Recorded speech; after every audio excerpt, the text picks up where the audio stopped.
I'm Hi. so happy that in the middle of this global pandemic that we can have this connection. It is October 8th, 2020, and And you I'm Jan are, Wurm, and I'm yes. so happy that Livia Stein is here with me. So, Jan, I've known you for so long, but I don't really know about your background. I don't know what I know your work. It's fascinating and it's figurative for the most part. But what started you to become an artist? What was the force that drew you to art? Or, I, or what? I I think the actual origins were not too dissimilar from the state I'm in now, and that's isolation. And in that case, it wasn't a physical isolation so much as a social isolation. When I was 8 years old, my family left California and moved to Europe, so that I was in an environment that was not only unfamiliar, very foreign in another language, but one that was not accepting. We were living in a really little town in the Alps in Austria, uh, and I had no friends. So day after day, month after month, year after year, I would come home from school, do my homework, and then what was left in my room was drawing and my pencils, colored pencils, and my watercolors and my pastels. So that's what I did until I was 12. And then I came back to the United States. I think Yeah, it's all formed. It was sort of all decided. That was my language. That was what I was using to communicate and to express everything that otherwise would be shared with people. yeah, people seem to have that insight very early on when they have that experience that that's their path. I never knew what my path at that point at 12. I never really Yeah. had that understanding and that knowledge. But well, being in Europe, did you go to a lot of museums and were you influenced by that at all? I did. I did. In fact, I would say that, like a duckling, I was really imprinted very early with uh, a lot of the visual language that still is there. Uh, Very much like the way infants sort of focus on certain facial types from their families from the beginning, and then their circle of friends. I think that that happens with the art and the architecture and the environment that we're looking at when we're very young. And it was so strong there. The first trip that I made to Florence, I made when I was 9 years old. My mother was taking an art history class, and the only way she could go on her field trip from the university was to take her kids along. Yeah. So I just remember the strongest, greatest impact really was walking into the Accademia and seeing the Michelangelo sculptures of those slaves coming out of the rock. Oh, And yeah. That's it just like it, that was it. And I think in terms of the body and presence and strength and musculature and just all of those elements, they just were, I, we talk about being molded. Well, I was just, put into that mold very early. And that was where I always wanted to return whenever I had a vacation from school, whether it was Easter vacation or some other holiday, we could drive there rather easily. I was going to ask you. I know you traveled a lot in the last few years. Yeah. How is travel like essential to you for your practice? I mean, it's been so impacting the being there, but I was wondering if it's still if you're more internal or you still need that external stimulus from that also that connection. Yeah. I don't know about um, a lot of aspects of travel the way it used to be when it was wild and unknown. It's very different now when people have cell phones and they know where they're going and they have GPS.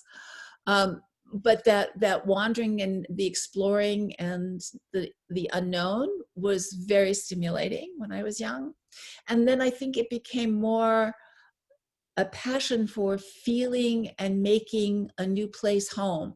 It's like living another life, being able to be in someone else's skin almost.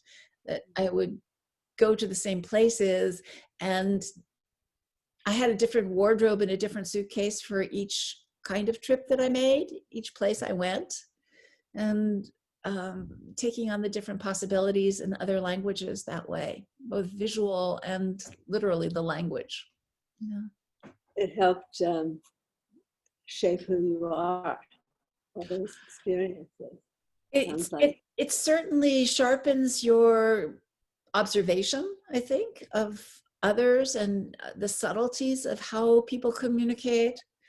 It was very important for me because I had spent, from the very earliest years, I'd spent my days as an observer, really outside, an outsider observing. Yes. So all of that, I think, is essential for understanding life and also for finding a way to render it in your work.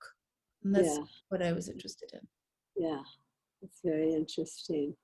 I was going to ask you, on your other hat, with your other hat, you've been a very successful curator, I think, and a very good writer as well. I mean, I've seen what you have written about different shows that you put on at the Richmond Arts Center and such.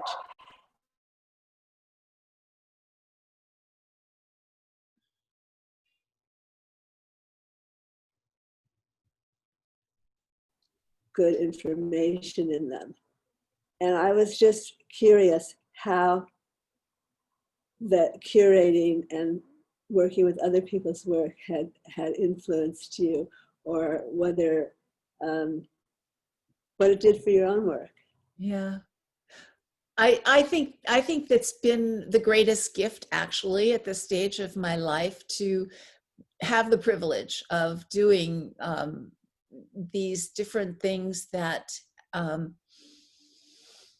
have been so meaningful for me on many different levels. And I would say that I came to curating and to writing from teaching.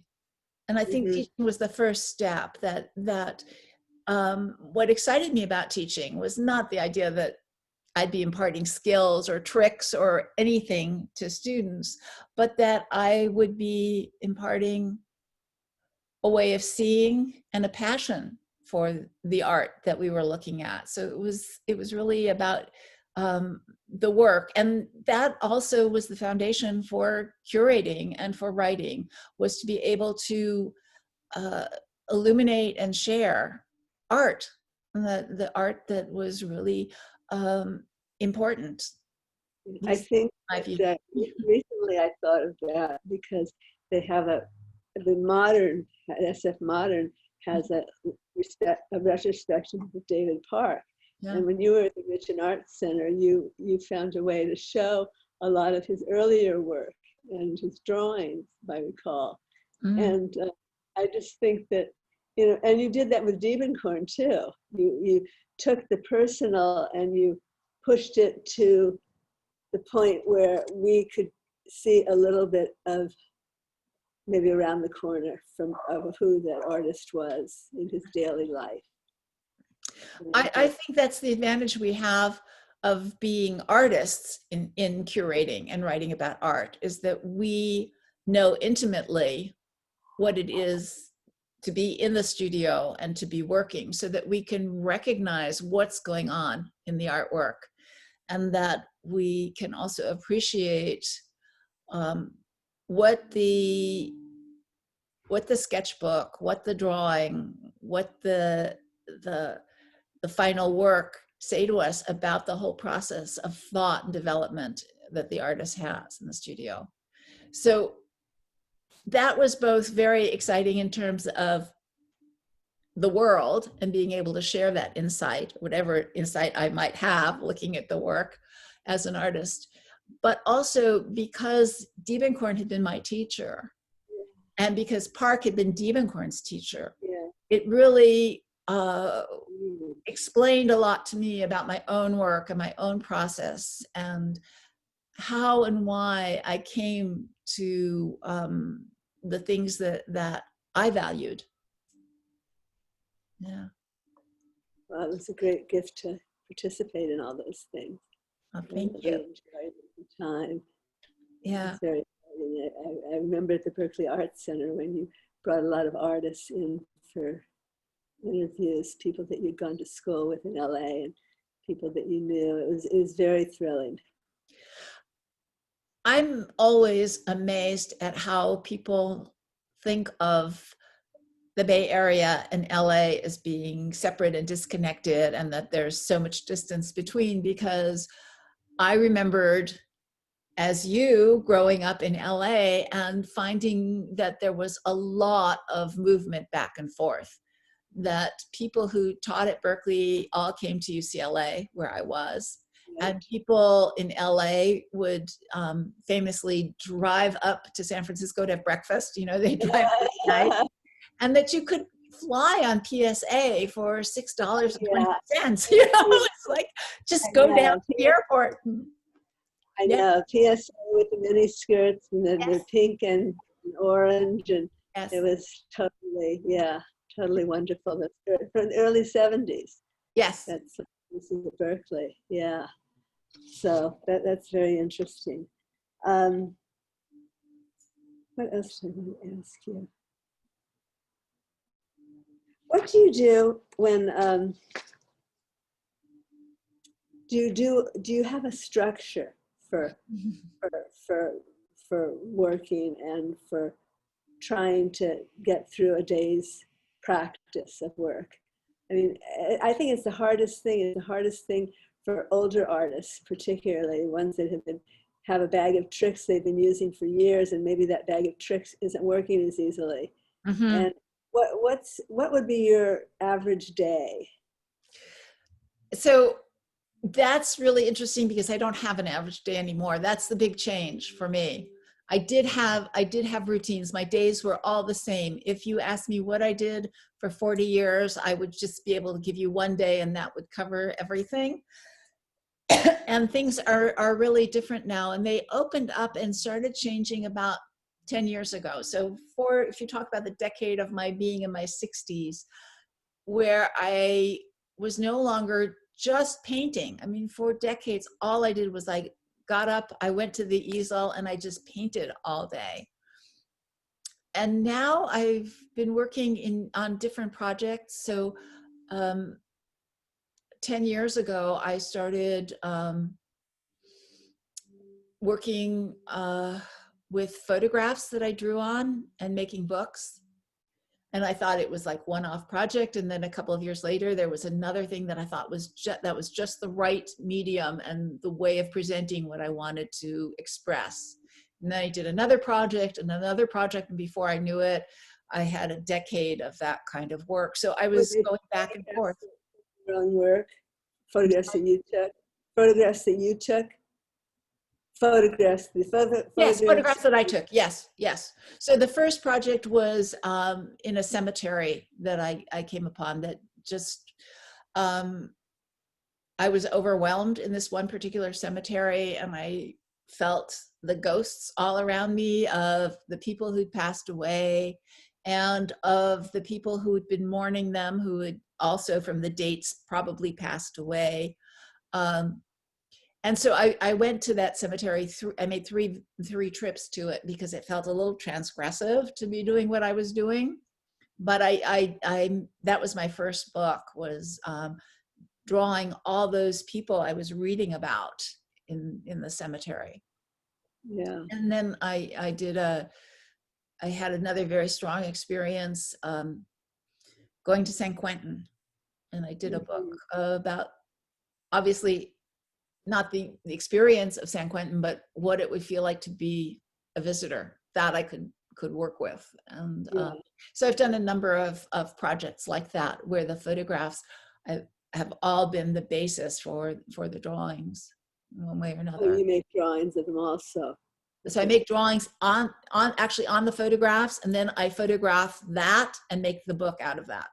Oh, wonderful. It's like a different generation of printing. Yeah, Yeah. yeah, yeah. So in that sense, in terms of rhythm and project, I'm shifting the way I'm working, from time to time.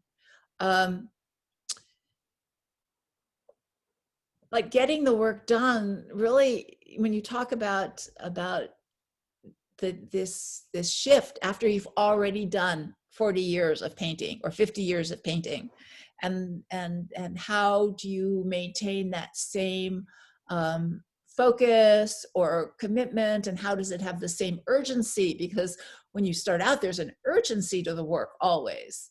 I was at a CAA conference, College Art Association conference, and this was one a few years back in LA. I went to a panel discussion that had some of the artists who are dearest to my heart. Lynn Folks was on that panel, and Chaz Garabedian was on that panel. So both were my teachers at UCLA. Great painter. And somebody asked Chaz about his day, like exactly the same question, in your studio. And, Chaz was in his late 70s at the time, almost 80 maybe. And he said, well, as Chaz goes, well, I find I get to the studio about 4 o'clock in the afternoon. I don't know why, but it just always seems to be about 4 o'clock in the afternoon. And I think what happens is that the clock is just different for us. Yeah. Probably a lot of people during this shelter in place and the COVID-19 pandemic are feeling that time is also elusive. Yes. It doesn't flow the same way. Yes. But, I was so struck by that. And now I think about it. It replays all the time. I hear Chaz in my head going, well, I get to the studio about 4 o'clock.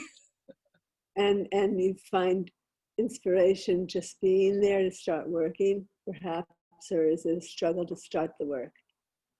Oh, no, it's not a struggle to start the work. It's a struggle to not let the world impede.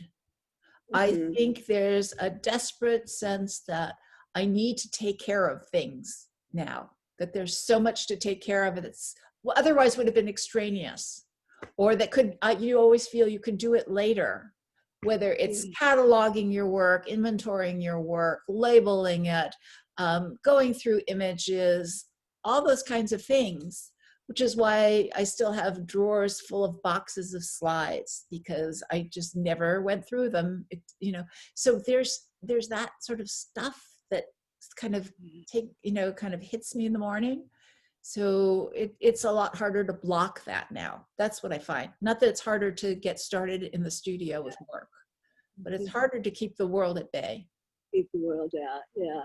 Yeah. I know. And with the COVID, the world was out, but it was incredibly in at the same time. The realization that it was looming outside our studio, that we could be safe in our studio, but how safe could you really be when the world around you wasn't feeling very safe? So. And a concern for others, because most of our friends are at high risk, and so there's that talking to them and connecting with them, and the conversations were all long and very emotional for the most part. It was a time of yeah. So, but I hope that the work is still as vibrant and vital as it was, a decade or two ago. I look at early work now with a very different view. I think when I was in the past, I wasn't very interested in work from the past. It didn't have the same value of whatever I was doing now. Yeah. And in retrospect, now I look at it and I see the energy, the vitality, the commitment, the optimism in it all. And that's a big change Yeah. to look back, which I haven't done for a long time Yeah. at all. Okay. Well, thank you very much. I have other things that I would ask you about particular work, but we're not there. Perhaps on another visit, we could look at work and talk to you about that in depth. But I really enjoyed it, and thank you very much. Well, thank you, Livia. This has been wonderful. Bye.